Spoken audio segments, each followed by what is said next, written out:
غداری کے بدلے سزا ملے گی۔ اورانوس پوچھتا ہے اب تم کیا کرنے جا رہے ہو؟ ارطغرل کہتا ہے تم قلعے سے مت نکلنا، میری طرف سے تمہیں خبر آئے گی، اگر تم نے منگولوں سے رابطہ کیا تو مجھے پتہ چل جائے گا، تو پھر میری دشمنی تم سے بھی ہو جائے گی۔ یہ کہہ کر ارطغرل وہاں سے جانے لگتا ہے۔ اورانوس کہتا ہے ارطغرل ایک منگول کمانڈر یہاں آیا تھا، اس نے تمہارے لیے ایک پیغام بھیجا ہے۔ ارطغرل کہتا ہے کیا پیغام ہے؟ اس نے تمہارے بیٹے عثمان کو پکڑا ہوا ہے، اگر تم نے ان کا مطالبہ پورا نہ کیا تو وہ تمہارے بیٹے کو مار دیں گے۔ یہ سن کر ارطغرل کافی پریشان ہو جاتے ہیں۔ دوسری طرف قائقہ بیل میں البلکہ خاتون اور بیبورق ایک خیمے میں موجود تھے۔ البلکہ خاتون کہتے ہیں کیا آپ اس شیطان کو روکنے کے لیے کچھ بھی نہیں کر سکتے بھائی؟ بیبورق کہتا ہے میرے بس میں جو ہوا وہ میں کروں گا، یہ منگول ہیں، یہ بجلی کی طرح آتے ہیں اور آگ پھیلا کر چلے جاتے ہیں۔ البلکہ خاتون کہتے ہیں یہ کب تک چلے گا؟ یہ ظلم ہم کب تک برداشت کریں گے؟ یہ ابھی تک منگولوں نے کچھ بھی نہیں کیا، اگر میں منگولوں کو نہ روکتا تو وہ تم سب کو مار دیتے، تباہ کر دیتے۔ میں نے ارطغرل کو پہلے ہی منگولوں کے بارے میں آگاہی دی تھی۔ اس نے سوچا کہ وہ اپنے چند سپاہیوں سے منگولوں سے لڑ سکتا ہے، لیکن وہ اسی سزا کے حقدار ہے۔ البلکہ خاتون کہتے ہیں کیا مطلب ہے اس کا بھائی؟ ہم کئی قبیلے والوں کے رشتہ دار بننے والے ہیں، کیا ہم انہیں اس دلدل میں دھکیل دیں گے؟ یہ میری وجہ سے ہی سب کچھ ہوا ہے، نہیں تو علی جد سب کو مار دیتا۔ کئی قبیلے کے رشتہ داروں کے بارے میں مت سوچو۔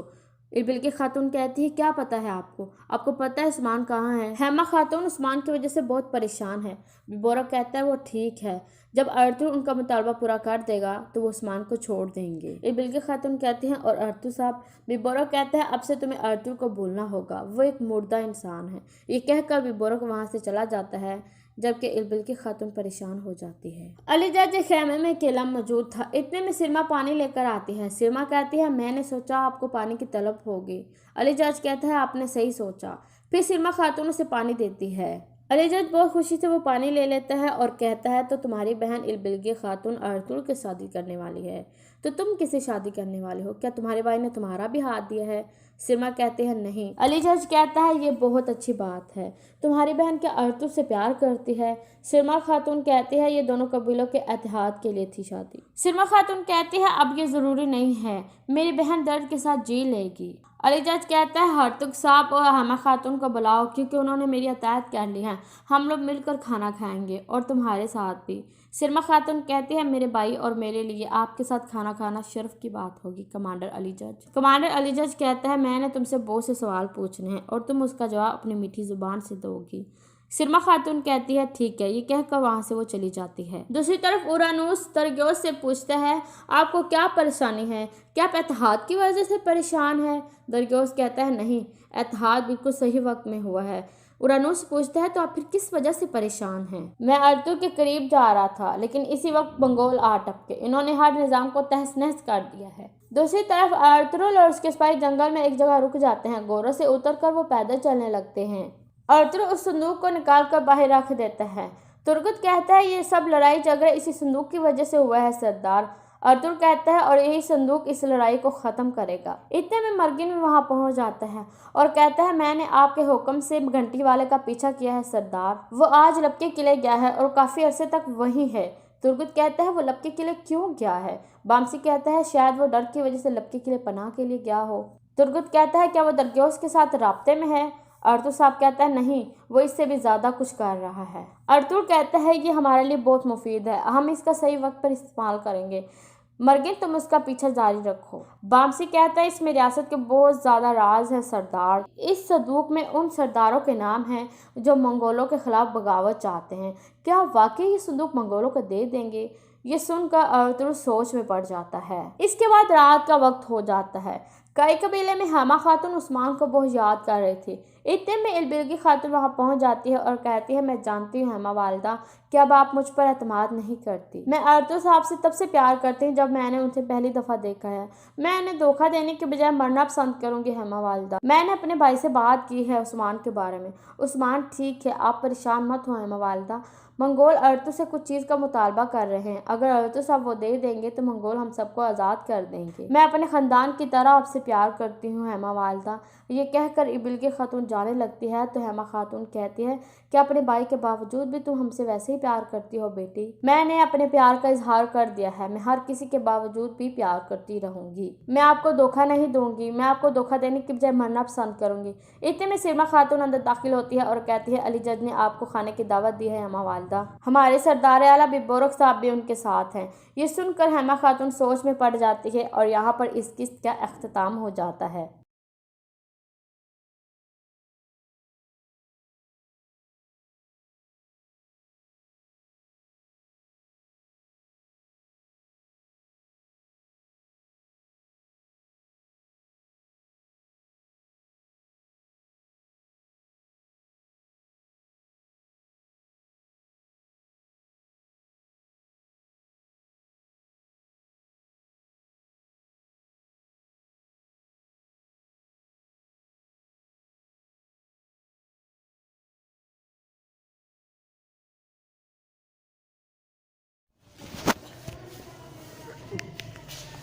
اللہ تعالیٰ ایک ہے، اس کی ذات علاوہ اور فضل ہے اور ہماری مصبوح برحق ہے۔ ہم صرف اللہ تعالیٰ کی عبادت کرنی چاہیے۔ اللہ تعالیٰ نے صرف 6 دن میں زمین اور اوپر تلے 7 آسمان پیدا کیے، جتنی چیزیں ان کے درمیان میں ہیں سب کو، اور اس کے علاوہ تمام انسان، فرشتے، جنات، چرندے، پرندے، اڑنے والے، رینگنے والے، تیرنے والے سب جانور اور جانداروں کو اللہ پاک ہی نے پیدا کیا۔ اللہ پاک کی برابری کرنے والا کوئی نہیں ہے۔ اللہ کی کوئی بیوی نہیں، اس کی کوئی اولاد نہیں، نہ ہی وہ کچھ کھاتا ہے نہ ہی وہ کچھ پیتا ہے۔ وہیں آسمان سے بارش نازل فرماتا ہے، وہیں اندھیرا کرتا ہے، وہیں سویرا کرتا ہے۔ اللہ پاک کی شان بہت بلند ہے، وہ ہر وقت ہر چیز کو دیکھ رہا ہے، اس کا ٹھکانہ 7 آسمان اوپر ہے، وہ ہر وقت ہر ہم میں موجود ہے، وہیں زندگی دیتا ہے، وہیں موت دیتا ہے اور وہیں قیامت کے دن زندہ کر کے اٹھائے گا۔ ہمارے پیارے نبی صلی اللہ علیہ وسلم۔ اللہ تعالیٰ نے دنیا میں انسانوں کو رہنمائی کے لیے انبیاء و رسول بھیجے تاکہ لوگوں کو تک اللہ تعالیٰ کا پیغام پہنچائیں۔ سب سے آخر میں حضرت محمد صلی اللہ علیہ وسلم دنیا میں رحمت بن کر تشریف لائے۔ اللہ تعالیٰ نے اپنے احکامات قرآن مجید کی صورت میں آپ صلی اللہ علیہ وسلم پر نازل فرمائے۔ آپ صلی اللہ علیہ وسلم مکہ میں 22 اپریل 1271 عیسوی میں حضرت آمنہ رضی اللہ عنہا کے گھر پیدا ہوئے۔ آپ کے والد ماجد کا نام حضرت عبداللہ تھا۔ آپ پر 40 سال کی عمر میں پہلی وحی نازل حضرت جبرائیل علیہ السلام کے واسطے پر سے نازل ہوئی۔ آپ صلی اللہ علیہ وسلم نے مکہ کے لوگوں کو بتوں کی پوجا کرنے سے منع فرمایا اور ایک اللہ کی عبادت کرنے کا حکم دیا۔ آپ صلی اللہ علیہ وسلم کا بچپن نہایت شائستہ اور پاکیزہ تھا۔ آپ صلی اللہ علیہ وسلم کو لوگ سچے ایماندار کا پیکر اور صادق اور امین کہہ کر پکارتے تھے۔ آپ صلی اللہ علیہ وسلم نے 8 جون 633 عیسوی کو وصال فرمایا اور رضیہ مبارک مدینہ منورہ میں ہے۔ میری پسندیدہ کتاب قرآن مجید، یوں تو ہر اچھی کتاب مجھے پسند ہے مگر میری پسندیدہ کتاب قرآن پاک ہے۔ اللہ تعالیٰ نے انسان کو دنیا پیدا کیا اور اس کی رہنمائی اور ہدایت کے لیے بندے انبیاء کرام بھیجے تھے، جن پر اللہ تعالیٰ نے اپنی آسمانی کتابیں نازل فرمائی۔ قرآن پاک ان سب سے آخری کتاب ہے جو ہمارے پیارے رسول صلی اللہ علیہ وسلم پر نازل فرمایا۔ یہ کتاب تقریباً 33 سال کے عرصے میں نازل ہوئی۔ اس مقدس کتاب میں پہلے لوگوں کے اطلاعات، واقعات اور زندگی گزارنے کے اصول واقعین بیان ہیں اور ان میں حکمت و دانائی کی باتیں بیان ہیں جن پر عمل کرنے سے انسان کامل بن سکتا ہے۔ قرآن پاک ادب و اخلاق، ریاست بازی، دنیا داری اور نرمی و غفاری کا مبلغ ہے۔ اس کی تلاوت کا سننا اور کرنا انسان کے لیے باعث رحمت و بخش ہے۔ پیش یہ ایک عظیم ترین کتاب ہے۔ قائد اعظم محمد علی جناح آپ 25 دسمبر 1876 عیسوی کو کراچی میں پیدا ہوئے۔ آپ کے والد پوجا جناح چمڑے کا کاروبار کرتے تھے۔ قائد اعظم ایکٹر پاس کر کے اعلیٰ تعلیم حاصل کرنے کے لیے انگلستان چلا گیا، وہاں سے نامور وکیل بن کر آیا۔ آپ پہلے کراچی پھر ممبئی میں وکالت کرتے رہے۔ آپ 1904 میں مسلم لیگ میں شامل ہو کر مسلمانوں کے مفاد کے لیے کام کرنے لگے۔ قائد اعظم نے کہا ہندو اور مسلمان دو الگ قومیں ہیں۔ قائد اعظم نے مسلمانوں کے لیے ایک الگ وطن کا مطالبہ کر دیا تاکہ لوگ اپنی زندگی اسلامی اصولوں کے مطابق بسر کر سکیں۔ قائد اعظم کی کوششوں سے بالآخر 14 اگست 1947 کو پاکستان میں عروج وجود میں آ گیا۔ آپ پاکستان کے پہلے گورنر جنرل بنے۔ قائد اعظم نے 11 ستمبر 1948 کو وفات پائی۔ آپ کا مزار کراچی میں ہے۔ قائد اعظم دنیا بھر کے سیاستدانوں کے لیے مشترکہ رائے کی حیثیت رکھتا ہے۔ قائد اعظم کے ملک کے لیے بے لوث خدمات کی تاریخ میں ہمیشہ یاد رکھا جائے گا۔ علامہ محمد اقبال۔ آپ 9 نومبر 1877 کو سیالکوٹ میں پیدا ہوئے۔ آپ کے والد کا نام نور محمد تھا۔ آپ نے ابتدائی تعلیم اپنے آباد شہر سیالکوٹ میں ہی حاصل کی اور ثانوی تعلیم حاصل کرنے کے لیے لاہور چلے گئے۔ آپ نے ابتدائی تعلیم حاصل کرنے کے بعد پہلے انگلستان پھر جرمنی چلے گئے۔ آپ نے جہاں سے آپ نے وکالت اور PhD کی ڈگریاں حاصل کی۔ واپسی پر آپ نے وکالت شروع کر دی۔ آپ تحریک پاکستان کے سرگرم رکن تھے۔ آپ نے سب سے پہلے ایک الگ وطن کی تصویر پیش کی۔ آپ نے شاعری کے ذریعے مسلمانوں کو خواب غفلت سے بیدار کیا۔ آپ کی تنظیمات میں بانگ درا، حج جبرائیل اور سلف کلیم مشہور کتابیں ہیں۔ علامہ اقبال ہمارے قومی شاعر ہیں اور اس وجہ سے دنیا بھر میں بہت شہرت حاصل ہے۔ آپ نے 21 اپریل 1938 کو وفات پائی۔ آپ کا مزار لاہور میں بادشاہی مسجد کے قریب واقع ہے۔ میرے گاؤں کا نام نورپور ہے۔ یہ ضلع فیصل آباد کے مشرق میں واقع ہے۔ یہاں کی آبادی تقریباً 8,000 سے زیادہ ہے۔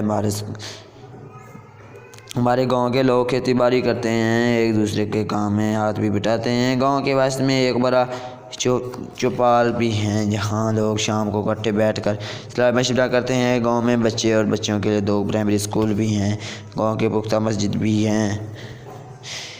گاؤں میں چند دکانیں بھی ہیں جہاں ضروریات زندگی کی تمام اشیاء دستیاب ہیں۔ گاؤں میں ایک میلہ بھی لگتا ہے اور مختلف چیزوں کے اسٹال لگتے ہیں جہاں سے لوگ اپنی پسند کی چیزیں خریدتے ہیں۔ اس میلے میں بوڑھے، بچے، جوان اور عورتیں سب لطف اندوز ہوتے ہیں۔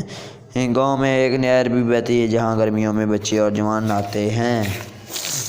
میرے اسکول کا نام سینٹر آف ایکسلنٹ میں گورنمنٹ ہائر سیکنڈری اسکول ہے۔ یہ شہر سے کچھ فاصلے پر ہی واقع ہے۔ میرے اسکول کی عمارت بہت بڑی ہے۔ اس میں 6 ہوادار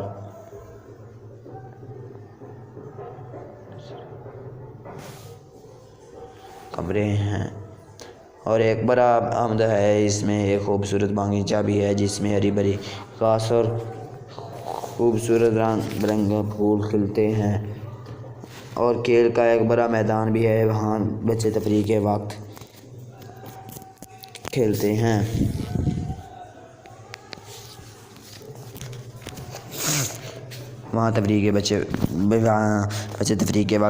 میرے اسکول میں اور استاد بھی ہیں جو ہمارے بچوں کو زیرہ تعلیم سے راستہ کرتے ہیں۔ اسکول میں ایک لائبریری بھی ہے جس میں طرح طرح کی کتابیں موجود ہیں۔ ہمارے اسکول کا تعلیمی معیار بہت اچھا اور اعلیٰ ہے اور ہر بچہ محنت کر کے اور لائق بن کے آگے نکلنے کی کوشش کرتا ہے۔ ہمارے اسکول کا تعلیمی نظام اچھا ہونے کی وجہ سے لوگ ہمارے اسکول کو عزت کی نگاہوں سے دیکھتے ہیں۔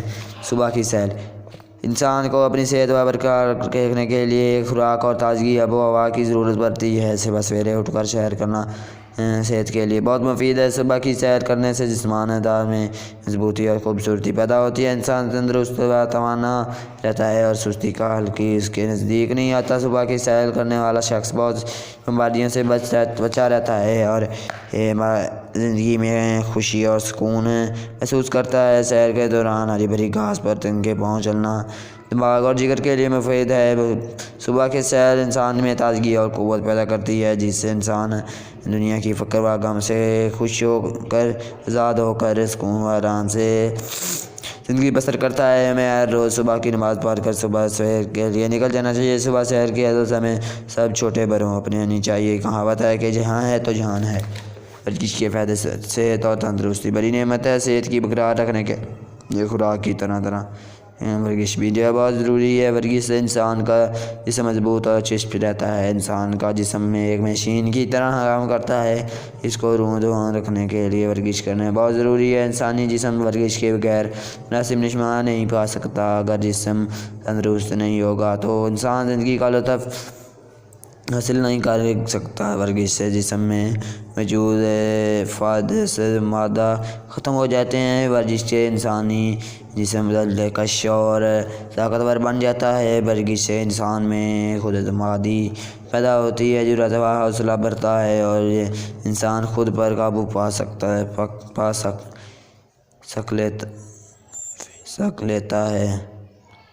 پانا سیکھ لیتا ہے۔ ہمیں روزانہ باقاعدگی سے ورزش کرنے کی عادت بنانی چاہیے۔ کہاوت ہے کہ ایک تندرست اور صحت مند جسم میں ایک ہی تندرست صحت مند دماغ ہوتا ہے۔ استاد کا احترام استاد کا روحانی باپ بھی کہتے ہیں، اور معاشرے میں استاد کو بہت عزت و قدر کی نگاہوں سے دیکھا جاتا ہے۔ استاد کو قوم کی معمار اور محسن سمجھا جاتا ہے۔ یہ بچوں کو اس قابل بناتا ہے کہ وہ معاشرے میں کوئی اعلیٰ مقام حاصل کر سکے۔ والدین بچوں کو جسمانی اور استاد روحانی پرورش کرتا ہے۔ آپ وسلم کو دنیا میں معلم اور استاد بنا کر بھیجا گیا اور سابق شاگرد تھے۔ ہمیں علم اور استاد کی قدر کرنی چاہیے۔ استاد کے سامنے تمیز اور ادب سے پیش آنا چاہیے۔ فتح دنیا اسکندر عظیم کا قول ہے کہ میرے ابا مجھے سامان سے دنیا میں لایا، استاد نے مجھے دنیا سے سامان پہنچا دیا۔ ہم طالب کا فخر ہے کہ استاد کی بتائے ہوئے باتوں کو دل سے سنیں اور ان پر عمل کریں۔ استاد کا احترام نہ کرنے والا دنیا میں ہمیشہ ذلیل و خواری ہوتا ہے۔ کہاوت مشہور ہے کہ بے ادب بے مراد، باادب با مراد۔ ماں باپ کی خدمت حق دو طرح کے ہوتے ہیں، بندوں کے حقوق اور اللہ تعالیٰ کے حقوق۔ حقوق اللہ میں پہلے حق ماں باپ کا ہے، والدین کے خدا کے بعد دوسرا اہم درجہ ہے۔ والدین اللہ تعالیٰ پاک کی طرح سے ہمارے لیے عظیم تحفہ ہیں اور اسے نعمت میں ہے جسے کوئی دلال نہیں ہے۔ یہ رشتہ دنیا میں اپنی اولاد کے لیے بے غرض اور بے لوث ہوتا ہے۔ قرآن پاک میں اللہ تعالیٰ نے والدین کے ساتھ حسن سلوک کیسے پیش آنے کی تاکید کی ہے۔ اگر والدین اپنی اولاد کو غصے میں آ کر بلا بھی کہہ دے تو ہمیں برا نہیں ماننا چاہیے، بلکہ ان کے سامنے اف تک نہیں کرنی چاہیے۔ والدین کو عزت و احترام فرما برداری ہمیں سب پر فرض ہے، کیونکہ والدین اپنی اولاد کے لیے بہت سی تکلیفیں برداشت کر کے ان کو پالتا اور پرورش کرتا ہے۔ ہمیں اپنے ماں باپ کو ہر حال میں خوش رکھنا چاہیے۔ میرا کمپیوٹر موجود زمانے میں کمپیوٹر ایک بہت اہم ایجاد ہے جس سے کام لے کر ہم بہت سے کام کر سکتے ہیں اور ہم بہت سے مسائل حل کر سکتے ہیں۔ پوری دنیا کے انسانوں کو ایک دوسرے کے نزدیک لانے میں کمپیوٹر نے بہت اہم کردار ادا کیا ہے۔ اس کی بنیاد چار حصوں میں 4 حصے ہوتے ہیں: اسکرین، سی پی یو، کی بورڈ اور ماؤس وغیرہ۔ اور اس کی 2 شکلیں ہوتی ہیں: ٹیپ کیس۔ دونوں کے اونچائی اور چوڑائی میں فرق ہوتا ہے۔ کی بورڈ ٹیپ ہیڈ کی طرح کام کرتا ہے اور ماؤس سے بھی کام لیا جاتا ہے۔ بینکوں کو لین دین، بجلی، سوئی، گیس اور ٹیلی فون کے بل وغیرہ کمپیوٹر پر بنتے ہیں۔ اردو اور انگلش میں چھپنے والی کتابیں بھی کمپیوٹر پر بنتی ہیں۔ اگر انسان گھر میں اکیلا ہو تو انٹرنیٹ پر سستی تفریح حاصل کرنے کے لیے اور کوئی بھی اچھا پروگرام یا اور کوئی دوسری چیز دیکھ کر لطف اندوز ہو سکتا ہے۔ میرا بہترین دوست علی میرا مخلص اور اچھا دوست ہے۔ وہ میرے اہم وہ میرا اہم جماعت اور ہمہ سایہ ہے۔ ہم اسکول میں اکٹھے جاتے ہیں اور پڑھتے ہیں۔ علم کا تعلق ایک اچھا اور شریف خاندان ہے۔ علی کا تعلق ایک اچھے اور شریف خاندان سے ہے۔ علی میں بہت سی ایسی خوبیاں ہیں جس کی وجہ سے ہم اسے اپنا بہترین دوست سمجھتے ہیں۔ وہ ہمیشہ صاف ستھرا رہتا ہے، نماز پورے وقت پہ پابندی سے ادا کرتا ہے اور باقاعدگی سے قرآن پاک کی تلاوت بھی کرتا ہے۔ وہ تمام دوستوں کے ساتھ اخلاق اور محبت سے پیش آتا ہے۔ علی اپنے ماں باپ کے بہت خدمت گزار اور فرمان بردار ہے۔ وہ بڑوں کی بہت عزت کرتا ہے اور ان کی اچھی باتوں پر عمل کرتا ہے۔ وہ سادہ خوراک کھانا پسند کرتا ہے اور وہ روزانہ اسکول وقت پر جاتا ہے اور باقاعدگی سے اپنا سبق یاد کرتا ہے۔ اسکول میں تمام اساتذہ اس سے خوش ہیں اور نہایت شفقت سے پیش آتے ہیں اور وہ شاباش لیتا ہے۔ علم کے فائدے۔ علم کا مطلب ہے جاننا۔ جو انسان جتنا بھی زیادہ جان سکے اتنا ہی اس کے لیے اچھا ہے۔ علم حاصل کرنے کے لیے عمر کی کوئی حد نہیں۔ علم سے انسان کو روشنی ملی ہے۔ علم کے بغیر انسان ترقی نہیں کر سکتا۔ علم ہی انسان کو اچھائی اور برائی کا پتہ چلتا ہے۔ علم کے بغیر سیدھی راہ نہیں مل سکتی۔ علم کے بغیر انسان جاہل ہے، اس سے زندگی کا سلیقہ آتا ہے اور نہ ہی وہ اپنی فرائض اور ذمہ داریاں پہچان سکتا ہے۔ دنیا میں جتنی بھی ایجادات ہوئی ہیں وہ علم ہی کی بدولت ہیں۔ علم ایسی دولت ہے جسے کوئی چرا نہیں سکتا۔ علم جس کا پاس ہے صرف اسی کا ہے، وہ اس سے فائدے بھی اٹھا سکتا ہے اور دوسروں کو بھی فائدے پہنچا سکتا ہے۔ سچ کہتے ہیں کہ علم کے بغیر مان ہے۔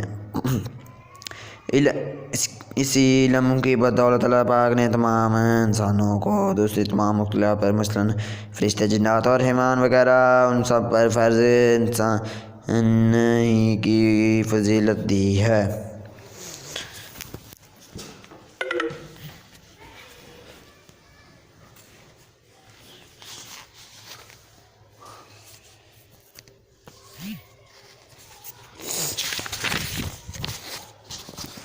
محنت کی عظمت۔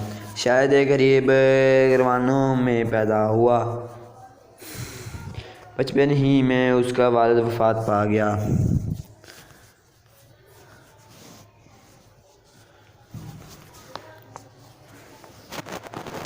شاید نے بھی بہت محنت اور لگن سے تعلیم حاصل کی اور اس پر شاید کو بہت رنج اور افسوس ہوا تھا۔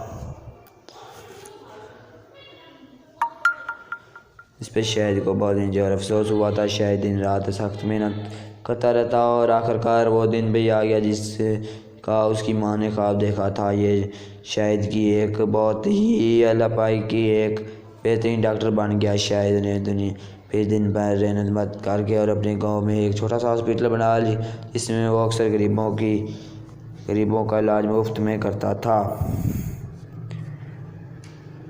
پیارے بچوں، اگر شاید محنت کر کے ڈاکٹر بن تو آج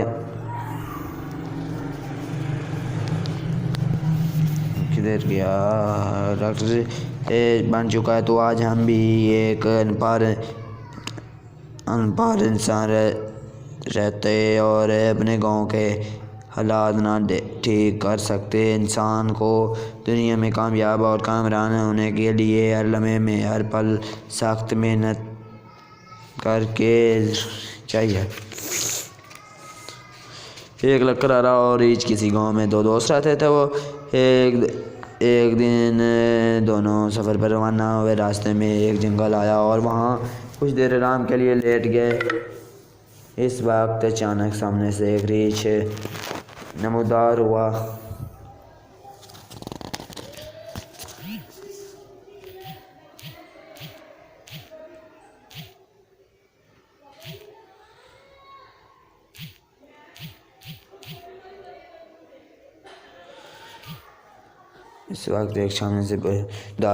اور اس کی آنے لگا۔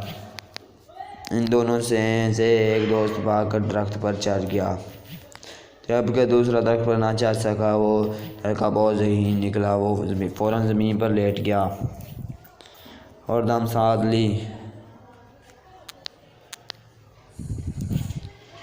جب ریچھ اس کے قریب آیا اور اسے سونگھا تو وہ اسے مردہ سمجھ کر آگے چلا گیا۔ ریچھ کے جانے کے بعد اس کا دوست درخت سے نیچے اترا اور ہنس کرتے ہوئے اس سے پوچھنے لگا کہ اے دوست، ریچھ نے تمہارے کان میں کیا کہا ہے؟ تو اس نے جواب دیا کہ ریچھ نے میرے کان میں کہا ہے کہ اس دور پہ کبھی یقین مت کرو جو تمہیں مصیبت میں چھوڑ کر چلا جائے۔ نتیجہ دوست وہ جو مصیبت میں کام آئے۔ ایماندار لکڑہارا۔ ایک دفعہ ایک لکڑہارا جنگل سے لکڑیاں کاٹ کر بازار بیچا کرتا تھا۔ ایک دن وہ دریا کے کنارے ایک درخت کاٹ رہا تھا۔ اچانک اس کا گلہارا دریا میں گر پڑا۔ اسے گلہارے کو یوں کھو جانے پر وہ بے حد پریشان ہوا۔ یہ سوچ کر رونے لگا کہ اب میں گلہارا کیسے کاٹوں گا، لکڑیاں کیسے کاٹوں گا۔ اچانک وہاں ایک فرشتہ نمودار ہوا اور اس نے لکڑہارے سے رونے کی وجہ پوچھی۔ لکڑہارے نے جواب دیا، میرا گلہارا دریا میں گر گیا ہے۔ فرشتے نے دریا میں غوطہ لگایا، سونے کا ایک گلہارا لے کر باہر آیا اور کہا یہ لو اپنا گلہارا۔ لکڑہارے نے کہا یہ گلہارا میرا نہیں اور لینے سے انکار کر دیا۔ فرشتے نے دوبارہ دریا میں غوطہ لگایا اور اس بار چاندی کا ایک گلہارا لے کر نمودار ہوا۔ لکڑہارے نے پھر یہ چاندی کا گلہارا لینے سے انکار کر دیا۔ فرشتے نے تیسری بار دریا میں غوطہ لگایا اور اب اس کے ہاتھ میں لوہے کا گلہارا آیا۔ لکڑہارے نے اسے دیکھتے ہی کہا یہ میرا گلہارا ہے۔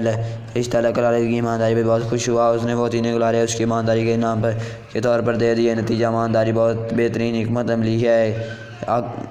ایک آقا اور غلام۔ ایک دفعہ ایک غلام اپنے آقا سے بہت تنگ آ کر جنگل کی طرف بھاگ گیا۔ وہ جنگل میں دورہ جا رہا تھا کہ اچانک اس نے ایک شیر کو دیکھا جو لڑ رہا تھا۔ وہ اس کی طرف آ رہا تھا۔ شیر کو دیکھ کر غلام شیر کو دیکھ کر بہت ڈر گیا اور کھڑا ہو گیا۔ شیر بھی اس کے پاس آ کر کھڑا ہو گیا اور اس نے اپنا پنجہ اوپر اٹھا لیا۔ غلام سمجھ گیا کہ شیر کے پاؤں میں کانٹا چبھا ہوا ہے۔ چنانچہ اس نے دوڑتے ڈرتے شیر کے پاؤں سے کانٹا نکال دیا۔ اس کے بعد شیر جنگل کی طرح چلا گیا۔ کچھ دنوں بعد آقا نے غلام کو پکڑ لیا اور غلام کو سزا کے طور پر ایک بھوکے شیر کے آگے ڈالنے کا حکم دے دیا۔ جب غلام کو شیر کے آگے ڈالا گیا تو شیر اس کے سامنے آنے کے بعد پکڑ لیا اور نہ کھایا بلکہ اسے دم ملایا اور چھانٹنے لگا، کیونکہ شیر نے اس کو پہچان لیا۔ شیر کے ذہن میں آ گیا کہ اس نے میرے ساتھ ایک بھلا کیا تھا۔ دراصل وہ حقیقت یہ وہی شیر تھا جس کے پاؤں سے غلام نے کانٹا نکالا تھا۔ نتیجہ کربلا 100 بھلا کسان اور اس کے بیٹے۔ ایک کسان کے 3 بیٹے تھے۔ وہ آپس میں لڑتے رہتے تھے اور اپنے باپ کے بار بار منع کرنے پر بھی باز نہ آتے تھے۔ آخرکار ایک دن باپ نے اپنے بیٹے کو بلایا اور انہیں لکڑیاں ایک ایک کر کے توڑنے کو کہا تو انہوں نے آسانی سے توڑ ڈالی۔ پھر انہیں لکڑیاں کا ایک گٹھا توڑنے کو کہا تو وہ نہ توڑ سکے۔ اس طرح کسان نے مثال دی کہ ان کو سمجھایا اور نصیحت کی کہ اگر تم ایک دوسرے سے نہ اتفاق کرتے رہو گے تو بکھری لکڑیوں کی طرح تمہارا حال ہوگا، اور اگر آپس میں اتفاق رکھو گے تو اندھے میں بیٹھی گپیوں کی طرح مضبوط ہو جاؤ گے اور کوئی دشمن تمہیں نقصان نہیں پہنچا سکے گا۔ نتیجہ سچ ہے کہ اتفاق میں برکت ہے۔ ایک گدریا۔ کسی گاؤں میں ایک چراوا رہتا تھا جو ہر وقت جنگل میں اپنی بھیڑ بکریاں چراتا کرتا تھا۔ ایک دن گاؤں والوں سے مذاق کرنے کی شرارت اس کے ذہن میں آئی تو اس نے ایک درخت پر چڑھ کر شور مچانا شروع کر دیا اور کہا کہ لوگوں میری مدد کرو۔ شیر آیا۔ اس کی چینخ و پکار سن کر لوگ لاٹھیاں گواریاں لے کر اس کے پاس پہنچ گئے تو اس نے کھینکے لگا کر ہنسنا شروع کر دیا اور کہنے لگا کہ میں تو مذاق کر رہا تھا۔ یہ سن کر لوگ بہت غصے آئے اور وہ چپ چاپ وہاں سے چلے گئے۔ پھر خدا کی قدرت کہ ایک دن سچ مچ شیر آ گیا۔ پھر اسی طرح اس نے شور مچانا شروع کر دیا۔ لوگوں اس کے آنا چاہیے لیکن اس بار لوگوں نے اس کے اس چیخ و پکار کو مذاق سمجھا اور کوئی اس کی مدد کے لیے نہ آیا۔ شیر اس کی تمام بھیڑ بکریوں کو مار کر کھا گیا۔ نتیجہ جھوٹ بولنا بری عادت ہے۔ حضرت عبدالقادر جیلانی رضی اللہ عنہ ابھی چھوٹی نہایت تھے کہ آپ کے قافلے کے ساتھ ماں نے حصول علم حاصل کرنے لیا اور جاتے ہوئے ماں نے قمیض کے اندر شرفیاں سی دی تاکہ ضرورت کے وقت کام سے آ سکیں۔ اتفاق سے راستے میں قافلے پر ڈاکوؤں پڑے تو انہوں نے قافلے کو سب مال لوٹ لیا۔ ایک ڈاکو نے آپ سے پوچھا تمہارے پاس کیا ہے تو وہ بولے کہ میرے پاس 40 کچھ شرفیاں جو میری ماں نے قمیض کے اندر سے لی ہوئی ہیں۔ تو یہ ڈاکو اس کو پکڑ کر اسے اپنے سردار کے پاس لے گیا اور کہا یہ میرے ساتھ مذاق کر رہا ہے۔ جب سردار نے پھر وہی سوال کیا تو آپ نے پھر وہی جواب دیا اور کہا کہ میری ماں نے کہا تھا کہ جھوٹ نہ بولنا جائے اتنا میرا نقصان ہو جائے۔ یہ بات سن کر ڈاکو بہت شرمندہ ہوئے اور سوچنے لگے کہ یہ بچہ اپنی ماں کا کتنا نافرمان بردار ہے اور ہم اپنے رب کا کتنا نافرمان بردار ہیں۔ انہوں نے یہ دیکھ کر سچے دل سے توبہ کر لی اور لٹا ہوا سارا مال واپس کر دیا۔ نتیجہ سانج کی آنچ نہیں پیاسا کوا ایک دفعہ کا ذکر ہے کہ ایک کوے کو بہت پیاسی تھا، وہ تلاش میں ادھر ادھر آ رہا تھا لیکن اسے پانی کہیں نہ نظر آیا۔ بھیجتے اٹھتے کسی باغ میں سے ایک پانی کا گرا نظر آیا، پانی پینے کے لیے اس گرے پر بیٹھ گیا، مگر گارے میں پانی بہت کم تھا اور اس کی چونچ پانی تک نہ پہنچ سکی تھی۔ آخرکار اسے ایک ترکوب سوجی، وہ کہیں دیکھ اس کے انگلیاں اٹھا لایا اور ایک ایک کر کے گرے میں ڈالتا گیا اور پانی اوپر چڑھ آیا۔ کوے نے جی بھر کر پانی پیا، گانگا کرتا ہوا اڑ گیا۔ نتیجہ لبا کر ان کی مدد کرتا ہے جو اپنی مدد خود کرتے ہیں۔ کچھوا اور خرگوش۔ خرگوش کو اپنی تیز رفتار پر بہت فخر تھا۔ وہ ایک دن وہ گھمڑ میں آ کر اس نے ایک کچھوے سے سست رفتار کی مذاق اڑانا چاہا تھا۔ اس نے کچھوے کو دوڑ لگانے کا مقابلے کے لیے للکار دیا تو وہ کچھوے نے اس کا چیلنج قبول کر لیا۔ پھر ایک مقرر منزل کی طرف دونوں دوڑ شروع کر دی۔ تھوڑی ہی دیر میں خرگوش بہت آگے نکل گیا۔ خرگوش نے چاہا کہ تھوڑی دیر میں کر لوں تو کچھوا تو بہت پیچھے رہ گیا ہے۔ خرگوش ایک درخت کے سائے نیچے ٹھنڈی ہواؤں کے مزے میں سو گیا۔ اتنے میں کچھوا اس کے پاس سے گزرتے ہو کر گزر گیا۔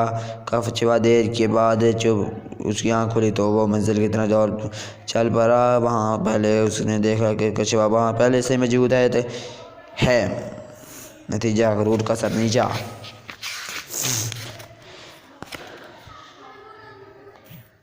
لالچی کتا۔ ایک دفعہ کا ذکر ہے کہ کتے کو کساب کی دکان سے ایک گوشت کا ٹکڑا ملا۔ وہ اسے منہ میں لے کر ایک ندی کے پل سے گزرنے لگا تو وہ ندی کا پانی بہت صاف ستھرا تھا۔ کتے نے جب پانی کی طرف دیکھا تو اس پانی کے اندر اپنا عکس نظر آیا اور وہ سمجھ بیٹھا کہ پانی کے اندر کوئی دوسرا کتا ہے جس کے منہ میں گوشت کا ٹکڑا ہے۔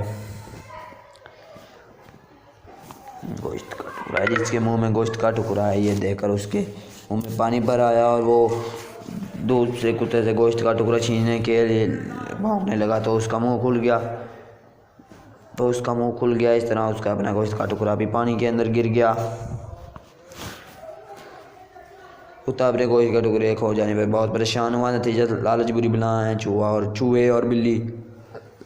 ایک دفعہ کا ذکر ہے کہ ایک گھر میں بہت سے چوہے رہتے تھے جو اکثر گھر میں چیزوں کا نقصان کرتے رہتے تھے۔ وہ اس وجہ سے اس کے گھر کا مالک بہت پریشان تھا۔ ایک دن وہ چوہوں کو پکڑنے کے لیے ایک بلی لایا۔ بلی کہنے کی وجہ سے بہت چوہے بہت پریشان ہو گئے اور اس دوران ان میں سے ایک چوہے نے کہا کہ ایسا کرتے ہیں کہ بلی کے گلے میں ایک گھنٹی باندھ دیتے ہیں۔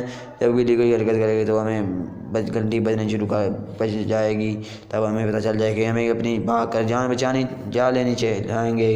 یہ بات سن کر تمام چوہوں نے کہا کہ یہ ایک بہت اچھی تجویز ہے۔ پھر ان میں سے ایک چوہے نے کہا کہ گھنٹی باندھے گا کون؟ تب کسی سے اس سوال کا جواب نہ بن پڑا اور کسی میں بلی کے گلے میں گھنٹی باندھنے کی ہمت نہ پیدا ہوئی۔ آخرکار سب چوہے گھر چھوڑ کر چلے گئے۔ نتیجہ کہنا بہت آسان، کرنا بہت مشکل۔ ایک لومڑی اور کوا۔ ایک دفعہ کا ذکر ہے کہ ایک بھوکی لومڑی نے دیکھا کہ کوا روٹی کا ٹکڑا چونچ میں لے ایک درخت پر بیٹھا ہے۔ اس نے اپنے دل میں سوچا کہ کاش یہ روٹی کا ٹکڑا مجھے مل جائے۔ تو لومڑی درخت کے نیچے جا کر کھڑی ہو کوے سے کہنے لگی، باتیں کرنے لگی، میاں کوے سلام قبول ہو، آج تم کتنے چمک رہے ہو، تمہاری آواز بہت سارے پرندوں سے سریلی اور میٹھی ہے، ذرا ایک گیت تو سناؤ۔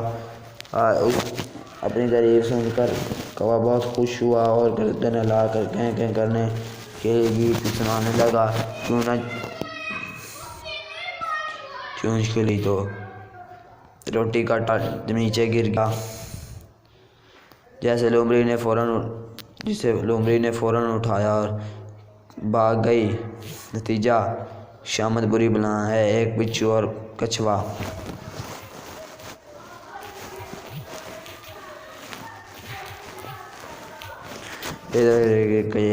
کچھوا اور بچھو میں دوستی ہوگی۔ ایک دن بچھو پیچھے سے کہنے لگا کہ میں نے ندی کے پاس جانا ہے تو تم بھی ٹھہرو، میں ابھی واپس آتا ہوں۔